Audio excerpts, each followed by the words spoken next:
Yes, ഇന്നായാലും ഇപ്പോൾ കോൺഗ്രസ് മന്ത്രിമാർ ആരൊക്കെ എന്ന പട്ടിക കൈമാറാനായി ലോക്ഭവനിൽ VD സതീശൻ എത്തിച്ചേർന്നിരിക്കുകയാണ്. ആരൊക്കെയാകും ആ ഒരു മന്ത്രിമാർ? ടീം VD ആരൊക്കെയായിരിക്കും എന്നത് തന്നെയാണ് ഇപ്പോൾ ഉയർന്ന ഏറ്റവും പ്രധാനപ്പെട്ട ചോദ്യം. വിവരങ്ങളുമായി വിനീഷ് ചേരുന്നുണ്ട്. വിനീഷ്, നമുക്കറിയാം ഈ ഒരു തർക്കം എന്ന് പറയുന്നത് ഇപ്പോൾ തുടങ്ങിയതല്ല. സ്ഥാനാർത്ഥി നിർണയം മുതൽ കോൺഗ്രസ് നേരിട്ടിരുന്ന ഒരു കീറാമുട്ടിയായിരുന്നു. സ്ഥാനാർത്ഥി നിർണയം മുതൽ ആരൊക്കെ സ്ഥാനാർത്ഥികളാവണം, ആരൊക്കെ മത്സരിക്കണം എന്നതിൽ തുടങ്ങി മുഖ്യമന്ത്രി ആരാകണം എന്നത് വലിയൊരു തർക്കം, ആ ഒരു തമ്മിലടി നമ്മൾ കണ്ടതാണ്. ഇപ്പോഴിതാ മന്ത്രിമാർ ആരൊക്കെയാകണം എന്ന തരത്തിലുള്ള ചർച്ചകൾ തുടരുമ്പോഴും ആ ഒരു തമ്മിലടി തുടരുകയാണ്. അതൃപ്തിയിലാണ് പലരും. ഇപ്പോൾ ഏറ്റവും ഒടുവിൽ ഇപ്പോൾ പട്ടിക ലോക്ഭവനിലേക്ക് കൈമാറാനായി എത്തിച്ചേർന്നിരിക്കുകയാണ് VD സതീശൻ. ആ ഒരു ടീമിൽ ആരൊക്കെയാകും, ആ ഒരു സർപ്രൈസ് എന്താവും എന്ന ചോദ്യമാണ് ഇപ്പോൾ ഉയർന്ന ഏറ്റവും പ്രധാനപ്പെട്ട ചോദ്യം. എന്തൊക്കെയാണ് ഈ നിമിഷം പങ്കുവെക്കാൻ കഴിയുന്ന ഏറ്റവും പ്രധാനപ്പെട്ട വിവരങ്ങൾ, വിനീഷ്?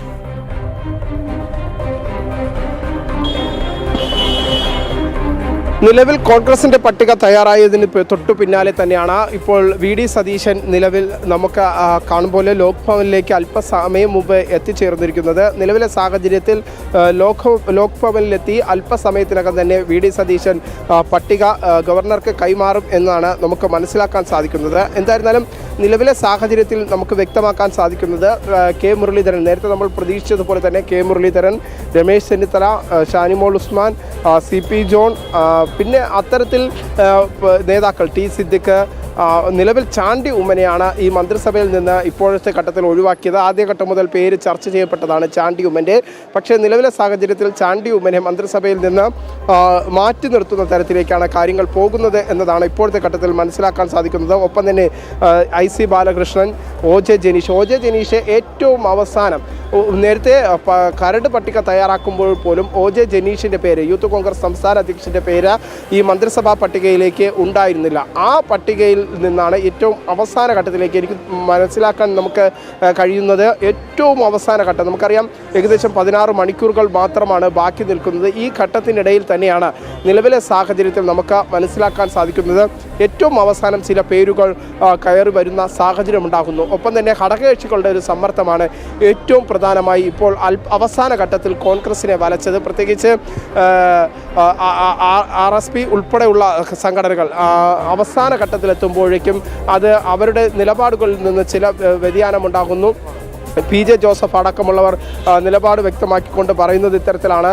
തങ്ങൾക്ക് 2 മന്ത്രിസ്ഥാനം വേണമെന്ന ആവശ്യം ഉന്നയിക്കുമ്പോഴും നിലവിലെ സാഹചര്യത്തിൽ നമുക്ക് മനസ്സിലാക്കാൻ സാധിക്കുന്നത് ഈ ഘടകകക്ഷികളുടെ സമ്മർദ്ദം അത് വലിയ തോതിൽ പ്രതിഫലിക്കുന്നുണ്ട് കോൺഗ്രസിനെ സംബന്ധിച്ചിടത്തോളം. നിലവിൽ അല്പസമയത്തിനകം തന്നെ VD സതീശൻ ഗവർണർക്ക് റിപ്പോർട്ട് ലോക്ഭവനിൽ എത്തി റിപ്പോർട്ട് കൈമാറുന്നുണ്ട്. ആ കൈമാറിയതിനു ശേഷം അതിൻ്റെ പ്രഖ്യാപനങ്ങൾ ഉണ്ടായേക്കും എന്ന സൂചനകൾ തന്നെയാണ് നമുക്ക് ലഭിക്കുന്നത്. ആ പ്രഖ്യാപനങ്ങൾ, മന്ത്രിമാരെ സംബന്ധിച്ചുള്ള പ്രഖ്യാപനങ്ങൾ ഉണ്ടാകുമ്പോൾ തന്നെ കോൺഗ്രസിനുള്ളിൽ പൊട്ടിത്തെറി ഉണ്ടാകും എന്ന കാര്യത്തിൽ സംശയമില്ല. ഘടകകക്ഷികളും അത്തരത്തിലുള്ള വലിയ സമ്മർദ്ദത്തിലേക്ക് കാര്യങ്ങൾ എത്തിക്കും എന്ന കാര്യത്തിൽ സംശയമില്ല. പ്രത്യേകിച്ച് മുസ്ലിം ലീഗാണ് ഏറ്റവും സേഫായി ഇപ്പോൾ മന്ത്രിമാരെ പ്രഖ്യാപിച്ചുകൊണ്ട് നിൽക്കുന്നത്, അല്ലെങ്കിൽ അവരുടെ പേരുകൾ വ്യക്തമാക്കിക്കൊണ്ട് കോൺഗ്രസിന് പട്ടിക കൈമാറിയിരിക്കുന്നു. പക്ഷേ അതേസമയം തന്നെ ഈ കോൺഗ്രസിന് ഈ ഒരു പേരുകൾ ലീഗ് കൈമാറുന്ന ഘട്ടത്തിൽ അതെല്ലാം അതേപടി അംഗീകരിക്കുന്ന VD സതീശനെയാണ് നമുക്ക് കാണാൻ സാധിച്ചത്. കാരണം VD സതീശനെ ഏറ്റവും കൂടുതൽ പിന്തുണ ഈ AICC നേതൃത്വത്തെ വരെ സമ്മർദ്ദത്തിലാക്കി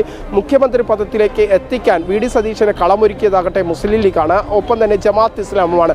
ആ ഘട്ടം പരിശോധിക്കുമ്പോൾ ലീഗിൻ്റെ എല്ലാ ആവശ്യങ്ങളും അംഗീകരിക്കുന്ന തരത്തിലേക്ക് തന്നെയാണ് കാര്യങ്ങൾ പോകുന്നത്. 5 മന്ത്രിമാർ എന്ന ലീഗിൻ്റെ ആവശ്യം ഇപ്പോൾ VD സതീശനും UDFും അംഗീകരിക്കുന്ന ഘട്ടത്തിലേക്ക് കാര്യങ്ങൾ എത്തി നിൽക്കുന്നു എന്നതാണ് ഇപ്പോഴത്തെ സാഹചര്യത്തിൽ നമുക്ക് മനസ്സിലാക്കാൻ സാധിക്കുന്നത്. എന്തായിരുന്നാലും അല്പസമയത്തിനകം തന്നെ ഗവർണർക്ക് റിപ്പോർട്ട് കൈമാറിയതിന് ശേഷം തന്നെ നിലവിൽ ആരൊക്കെ മന്ത്രിയാകും എന്ന് സംബന്ധിച്ചുള്ള റിപ്പോർട്ടുകൾ, അതിൻ്റെ കൃത്യമായ വിവരങ്ങൾ ഉടൻ തന്നെ പുറത്തു വരും എന്നതാണ് നമുക്ക് ഇപ്പോഴത്തെ സാഹചര്യത്തിൽ മനസ്സിലാക്കാൻ സാധിക്കുന്നത്. നേരത്തെ നമ്മൾ സൂചിപ്പിച്ചതുപോലെ നേരത്തെ ഘടകകക്ഷികൾക്കുള്ളിലാണ് ടേം വ്യവസ്ഥ ഉണ്ടായിരുന്നതെങ്കിൽ ഇപ്പോൾ കോൺഗ്രസിനുള്ളിൽ ടേം വ്യവസ്ഥ എത്തുന്ന സാഹചര്യത്തിലേക്ക് കാര്യങ്ങൾ എത്തുന്നു. വലിയ അതൃപ്തിയിലാണ് ലത്തീൻ സഭ സത്യപ്രതിജ്ഞ ബഹിഷ്കരിക്കാൻ. ഏറ്റവും പ്രധാനപ്പെട്ട മറ്റൊരു വാർത്തയും കൂടി വരുന്നുണ്ട്. കടുത്ത അതിർത്തിയിൽ ലത്തീൻ സഭ സത്യപ്രതിജ്ഞ ബഹിഷ്കരിക്കാൻ ലത്തീൻ സഭ ഒരുങ്ങുന്നു എന്നതാണ്. കാരണം വിൻസെന്റിന് മന്ത്രിസ്ഥാനം നൽകാത്തതിനുള്ള ഒരു പ്രതിഷേധം ലത്തീൻ സഭ അറിയിക്കുന്നുണ്ട്. പ്രത്യേകിച്ച് ഫിഷറീസ് വകുപ്പിൽ ലീഗിന് നൽകിയതിലും അതൃപ്തി ഉണ്ട് എന്ന് സംബന്ധിച്ച് ലത്തീൻ സഭയുടെ നിലപാടും ഇപ്പോൾ പുറത്തു വരുന്നുണ്ട്. അതും കോൺഗ്രസിന് വരും ദിവസങ്ങളിൽ വലിയ തലവേദനയാകും. ഞാൻ നേരത്തെ സൂചിപ്പിച്ചതുപോലെ തന്നെ ലീഗിൻ്റെ ആവശ്യങ്ങൾ അതേപടി അംഗീകരിക്കുന്ന ഒരു നിലപാട് തന്നെയാണ് VD സതീശൻ്റെ ഭാഗത്തുനിന്നുണ്ടാകുന്നത്. ലത്തീൻ സഭ അടക്കം വിൻസെന്റിന് പിന്തുണ നൽകുമ്പോൾ അതൊന്നും മുഖവിലേക്ക് എടുക്കാതെ ലീഗിൻ്റെ നിലപാടുകൾക്ക് അനുയോജ്യമായിക്കൊണ്ട് അല്ലെങ്കിൽ അത്തരം താല്പര്യങ്ങൾ സംരക്ഷിക്കുന്ന തലത്തിലേക്ക് കാര്യങ്ങൾ പോകുന്നു എന്നതാണ് പ്രധാനപ്പെട്ട കാര്യം. പിന്നീട് ഉണ്ടായ ഒരു തർക്കം എന്ന് പറയുന്നത് ജലവിഭവ വകുപ്പിനായിട്ടായിരുന്നു തർക്കമുണ്ടായത്. RSPയും കേരള കോൺഗ്രസും തമ്മിൽ ആ തർക്കം രൂക്ഷമായിരുന്നു. അതിൽ ആർക്കാണ് ജലവിഭവ വകുപ്പ് നൽകിയത് എന്നെ സംബന്ധിച്ചുള്ള ഒരു വ്യക്തത ഇപ്പോഴും പുറത്തു വന്നിട്ടില്ല. ആ വകുപ്പ് സംബന്ധിച്ച് ആ വ്യക്തത പുറത്തു വരാത്ത സാഹചര്യത്തിൽ വരും മണിക്കൂറുകളിൽ ഒരുപക്ഷെ ഈ ഒരു പ്രഖ്യാപനം വരുമ്പോൾ തന്നെ ഘടകകക്ഷികൾക്കുള്ളിൽ വലിയ രീതിയിലുള്ള ഒരു പ്രതിഷേധം ഉണ്ടാകാനുള്ള ഒരു സമ്മർദ്ദം ഉണ്ടാകാനുള്ള ഒരു സാഹചര്യം നിലനിൽക്കുന്നു എന്നതാണ് നമുക്ക് മനസ്സിലാക്കാൻ സാധിക്കുന്നത്. ഒപ്പം തന്നെ VT Balram, Roji M John എന്നിവരും മന്ത്രിപ്പട്ടികയിൽ ഉൾപ്പെട്ടിട്ടുണ്ട്. ലീഗിൻ്റെ സംഘടനാ ചുമതലയുള്ള ജനറൽ സെക്രട്ടറിയെ കണ്ട് കാര്യങ്ങൾ അന്വേഷിക്കാൻ ലിസ്റ്റിൻ്റെ വിശദാംശങ്ങൾ അറിയില്ല എന്ന നിലപാടുമായി കൊടിക്കുന്നിൽ സുരേഷ് MPയും അല്പസമയം മുമ്പ് ഈ KPCC ആസ്ഥാനത്തിന് മുന്നിൽ നിന്ന് പ്രതികരിക്കുന്ന സാഹചര്യം ഉണ്ടായി. അങ്ങനെ പൂർണ്ണമായും ഒരു ലിസ്റ്റ് കോൺഗ്രസിൻ്റെ മുതിർന്ന നേതാക്കൾക്ക് പോലും അറിയാത്ത തരത്തിലുള്ള ഒരു ലിസ്റ്റ് തയ്യാറാക്കിയിരിക്കുന്നു. ആ ലിസ്റ്റുമായി ആണ് ഇപ്പോൾ VD സതീശൻ ലോക്ഭവനിലേക്ക് എത്തിയിരിക്കുന്നത്. ലോക്ഭവനിൽ ഇപ്പോൾ തന്നെ ഗവർണർക്ക് ഒരുപക്ഷെ ലിസ്റ്റ് കൈമാറിയിട്ടുണ്ടാകും എന്ന് തന്നെയാണ് നമുക്ക് മനസ്സിലാക്കാൻ സാധിക്കുന്നത്. നാളെ രാവിലെ 10 മണിയോട് കൂടിയാണ് സത്യപ്രതിജ്ഞാ ചടങ്ങുകൾ നടക്കുന്നത്. ആ സത്യപ്രതിജ്ഞാ ചടങ്ങുകൾക്ക് മുമ്പ് ഒരുപക്ഷെ ഇന്ന് വൈകുന്നേരത്തോടു കൂടി ഈ മന്ത്രിമാർ ആരാണ് എന്ന് സംബന്ധിച്ചുള്ള വിവരങ്ങൾ, അതിൻ്റെ വിശദാംശങ്ങളൊക്കെ പുറത്തു വരും. അപ്പോൾ കോൺഗ്രസിനുള്ളിൽ കൂടുതൽ പൊട്ടിത്തെറിയിലേക്ക് കാര്യങ്ങൾ പോകും. ഒപ്പം തന്നെ രമേശ് ചെന്നിത്തലയുടെ സമ്മർദ്ദത്തിന് വഴങ്ങുന്ന തരത്തിലേക്ക് തന്നെയാണ് കോൺഗ്രസ് നേതൃത്വം അല്ലെങ്കിൽ VD സതീശൻ ഇപ്പോൾ നിൽക്കുന്നത്. കാരണം IC ബാലകൃഷ്ണനെ മന്ത്രിസഭയിലേക്ക് ടേം വ്യവസ്ഥയിൽ എത്തിക്കാനുള്ള രമേശ് ചെന്നിത്തലയുടെ തന്ത്രം അത് വിജയകരമായി മുന്നോട്ട് പോകുന്നു എന്ന് തന്നെയാണ് നമുക്ക് മനസ്സിലാക്കാൻ സാധിക്കുന്നത്. രമേശ് ചെന്നിത്തല ആദ്യഘട്ടത്തിൽ തനിക്ക് മുഖ്യമന്ത്രി ആയില്ലെങ്കിൽ മറ്റൊരു പദവിയും വേണ്ട എന്ന കർക്കശമായ ഒരു നിലപാട് സ്വീകരിച്ചിരുന്നു.